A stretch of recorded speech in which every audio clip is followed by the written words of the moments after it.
Module 2, repérer la dépression, soutenir sans juger. Bonjour et bienvenue dans ce deuxième module de notre formation. Aujourd'hui, on parle d'un sujet important, la dépression chez les étudiants. Tu sais, aucun étudiant ne s'imagine venir à l'université en espérant avoir besoin d'aide en santé mentale. L'isolement et les soucis personnels, certains commencent à perdre pied. Et c'est là que tu peux faire la différence. Comment repérer la dépression?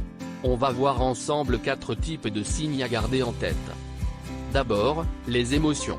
Tristesse profonde, irritabilité, ou sentiment de désespoir. Ensuite, les pensées, difficulté à se concentrer, pensées négatives répétées. Puis, les comportements, isolement, absentéisme en cours, perte d'intérêt pour ce qui plaît habituellement. Enfin, les signes physiques, fatigue chronique ou troubles du sommeil et de l'appétit. En tant que père, tu verras surtout les signes comportementaux et physiques. C'est déjà une grande aide. Si tu remarques quelque chose, comment agir? Le plus important, c'est d'approcher doucement. Dis par exemple, je t'ai trouvé un peu différent ces derniers temps. Tu veux en parler?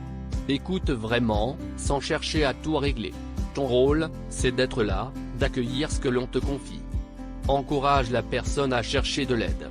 Par exemple, il y a un centre d'écoute sur le campus, je peux t'accompagner. Mais si la personne évoque des idées suicidaires, il faut agir vite avec le modèle QPR, questionner, persuader, référer.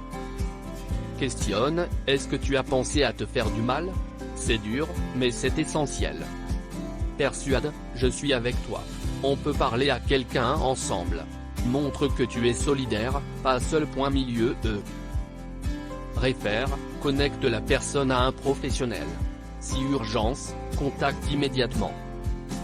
Et surtout, prends soin de toi.